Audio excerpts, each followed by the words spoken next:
Il y a 8 jours, l'Agence internationale de l'énergie, AIE, qualifiait la situation actuelle de rupture d'approvisionnement la plus grave de l'histoire moderne.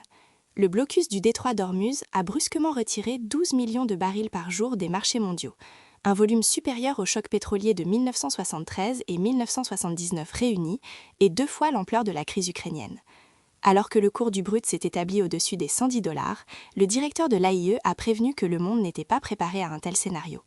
Pourtant, ce mercredi 15 avril, le S&P 500 a clôturé à 7023 points, signant un nouveau sommet historique. Le Nasdaq a quant à lui enregistré sa 10e séance consécutive de hausse, sa plus longue série positive depuis 2021. Les deux indices ont effacé l'intégralité des pertes liées au conflit en moins de 2 semaines, une vitesse de récupération inédite depuis 1980. Le marché n'ignore pas le choc pétrolier. Il l'a regardé en face et a estimé que d'autres forces étaient plus déterminantes. L'explication de surface repose sur les espoirs de paix avec l'Iran. Les investisseurs intègrent déjà dans les cours un accord qui n'a pourtant pas encore été signé. Toutefois, cette lecture simpliste occulte 3 dynamiques fondamentales. Premièrement, la saison des résultats dépasse les attentes. Johnson & Johnson a battu les prévisions au premier trimestre, tout comme BlackRock, tandis que Citigroup a relevé ses propres perspectives de croissance.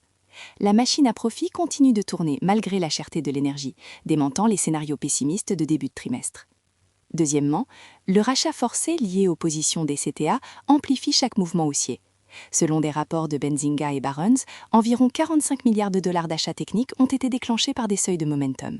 Il ne s'agit pas d'une conviction fondamentale, mais des flux algorithmiques qui s'exécutent mécaniquement, peu importe la géopolitique.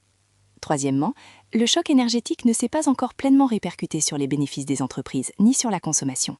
Le livre beige de la Réserve fédérale, publié mercredi, souligne que le conflit iranien est une source majeure d'incertitude pour les entreprises américaines, mais d'incertitude, non d'effondrement. Le secteur privé est en mode attentiste, plutôt qu'en mode de crise. La douleur est différée, non annulée, et c'est ce décalage que le marché valorise. Il parie sur une résolution diplomatique avant que les comptes de résultats n'absorbent le coût réel du baril. Dans ce contexte, Microsoft a grimpé de 5,1% grâce à l'expansion de ses centres de données d'IA en Norvège et au Wyoming. Tesla a bondi de 7,4% après l'annonce par Elon Musk de la finalisation de la conception de la puce AI5, une étape clé de production.